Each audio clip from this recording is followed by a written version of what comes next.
probably not going to be very excited about this video. What a doozy, right? We got the two gyms, the class. We lost one, but kept two.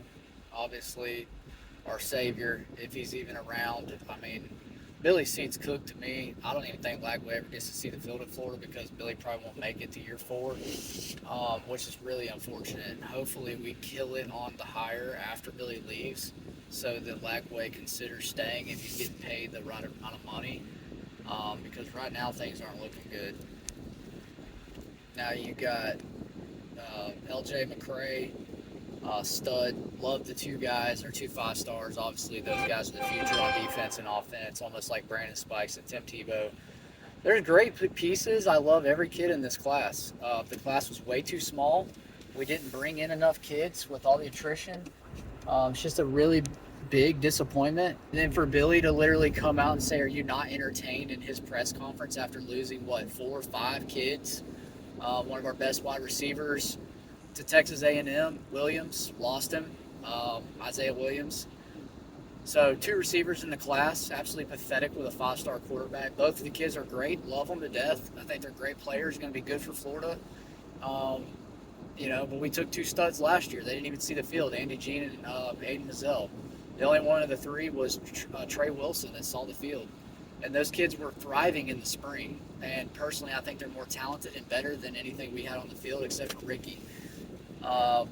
Any other school, I think they would have got more snaps and played last year in a different offense. So, again, that goes back to Billy's decision-making on offense. Just Miles Graham is a legacy recruit. His dad was a stud, absolute legend in Florida, bleeds orange and blue. Just posted on Twitter that this staff is incompetent, that there was no communication, no talk before Bateman left. Bateman is taking the defensive coordinator job. If y'all have, I didn't announce that, at Texas A&M, by the way, so we lost another coach on defense. Great recruiter, by the way. Linebacker play's been terrible, but Shamar James was a bright spot this year. I think this one's a loss. I don't mind replacing, cleaning house on defense. It's been historically bad and starting over with some new guys. This is a sinking ship, and mature, seasoned coaches are not going to come to Florida. We're getting turned down quite a bit. I think you're going to be disappointed. The defensive line coach is probably going to be the guy to Tulane, an up-and-comer. I think your linebacker coach is going to be another young guy, up-and-comer. I'm glad to see the changes because up-and-comers are going to want to prove themselves.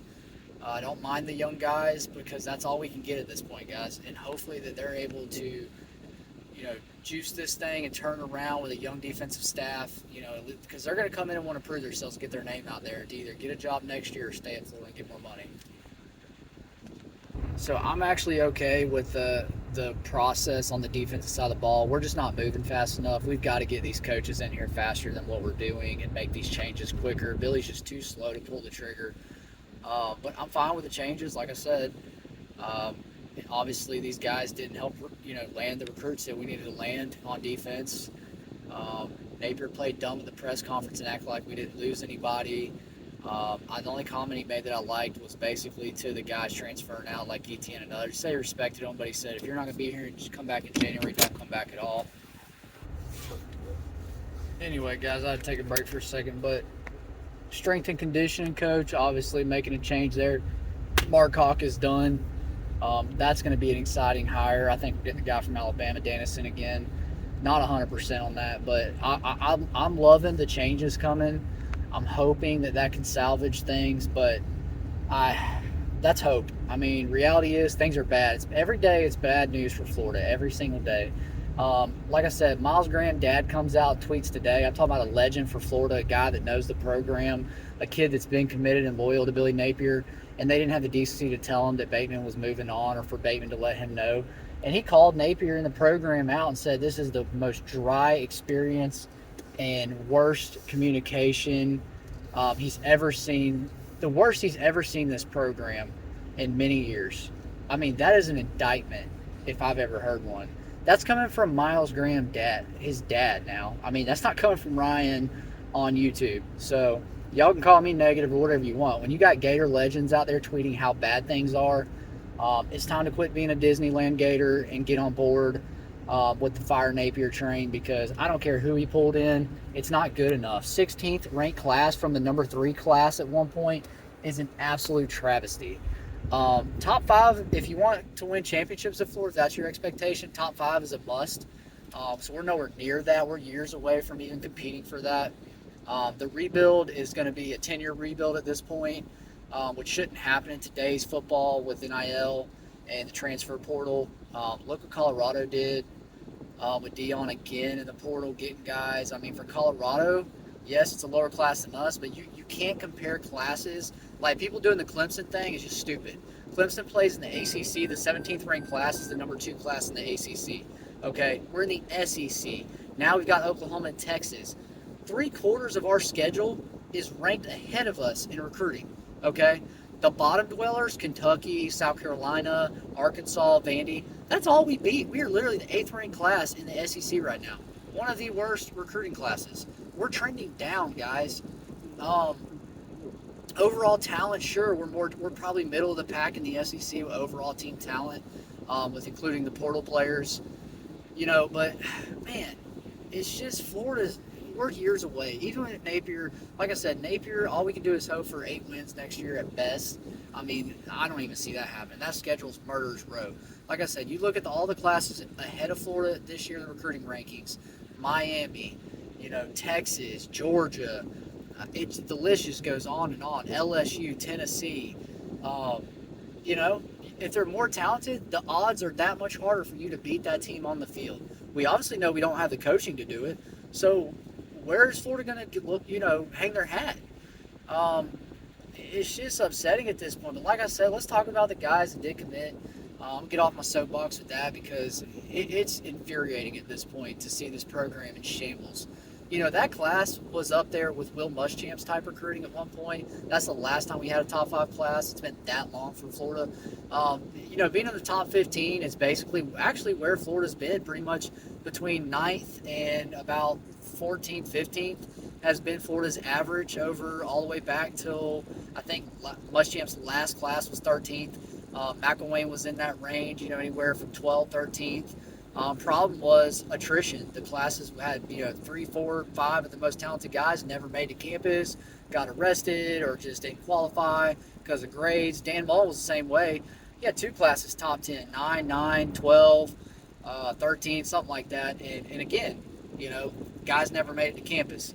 Billy's guys do make it to campus. I'll give him credit for that. At least they get here. Problem is, it's so light. I mean, he got hired here and said, if you can't sign 25 talented guys to the University of Florida, you're going to be looking for a new coach. Well, guess what? He hasn't done that since he got here in 3 years. So we're going to be looking for a new coach. Again, says he's in the middle of evaluating for offensive coordinator. Willie Corn's out there. I've heard that. That's all just rumor. There's nothing substantial that actually backs that up. So that's all just Twitter stuff. Please stop believing a lot of the stuff on Twitter. Twitter is just a cesspool of a lot of useless information that means absolutely nothing. Every fan thinks they're an insider on Twitter. They're not. But yeah, it's just, I don't know. Let's get on the players now. So again, guys I like in the class, believe it or not, I actually really like the offensive line guys. We got some tackles. We got Mike Williams. Porta John is what I call him, but I can't say it's in German. I think that kid's going to be a stud. I'm going to make a surprise, take here, a hot take. Porta John, if Billy stays or wherever he ends up, if he stays in Florida, which I think with a new coach he will, ends up being a top 2 to 3 round pick in the NFL draft by the time he graduates. I think that kid's a 5-star talent all day long. So yeah, I like him on the offensive line. Love both the wide receivers, Saki Abrams, and I love the receiver commits. Obviously, Fletcher Westphal, big time upside. I actually think Port John, the low 3 stars, got the highest upside of all the commits. Guy just started lifting weights a few weeks ago. He's like 6'6", 300 pounds or something like that. Lean guy, really athletic. Funny story about him in Germany. Tuesdays and Thursdays, he was playing football against 20 and 30-year-old men. Okay, so I can tell you right now, I feel like he gets in the weight room. This kid likely could play early as a freshman. Probably not a freshman, but I look for this guy to get starter snaps as a redshirt freshman next year. Jeray Hawkins is like a Trey Wilson. Billy says he's gonna be the fastest guy on the team, so I think Hawkins plays early. Really do. Maybe a kick return, something like that. Uh, he's known to play young guys, but more on defense than offense, obviously. Love the running backs in this class. Kaheem Daniels should have been a 5-star in my opinion.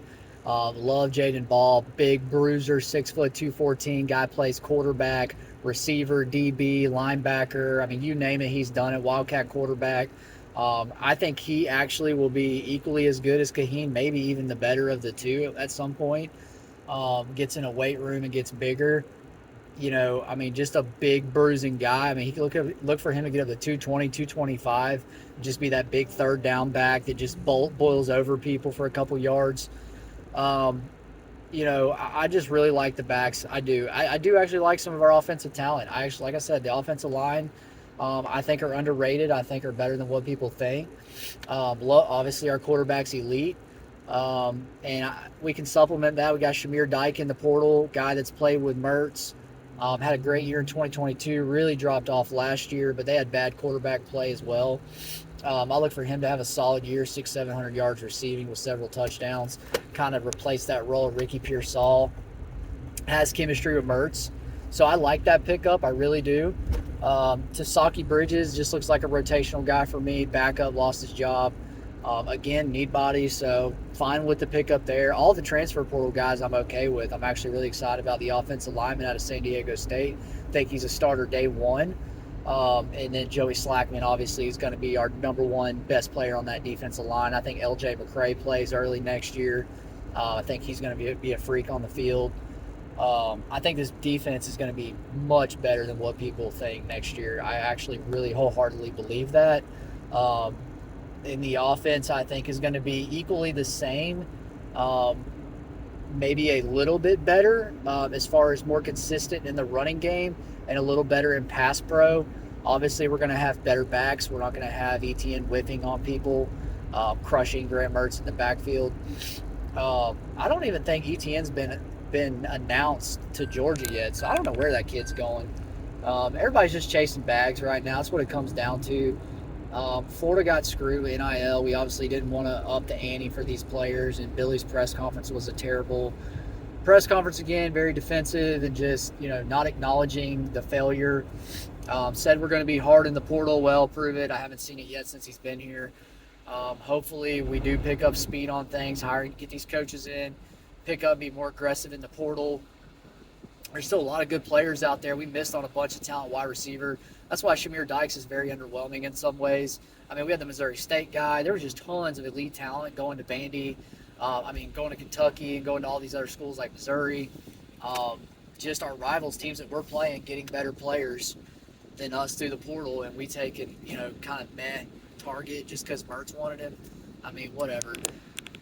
So that's kind of my outlook on National Signing Day. Obviously, or early signing day, National Signing Day is a joke. We're going to have to try to at least add another player, I think. At least go get one or two in the high school ranks.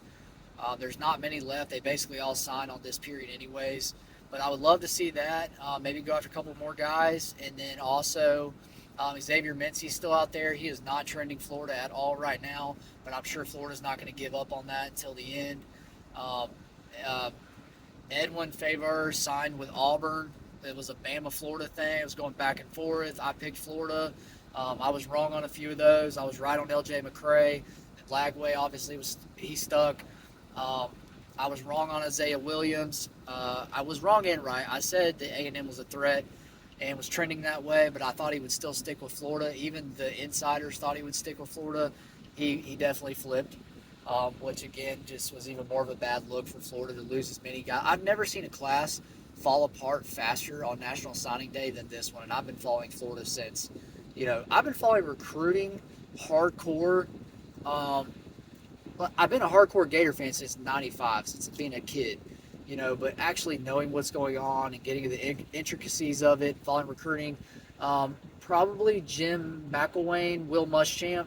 Will Muschamp I'd follow like where our class ranked, when we finished and all that.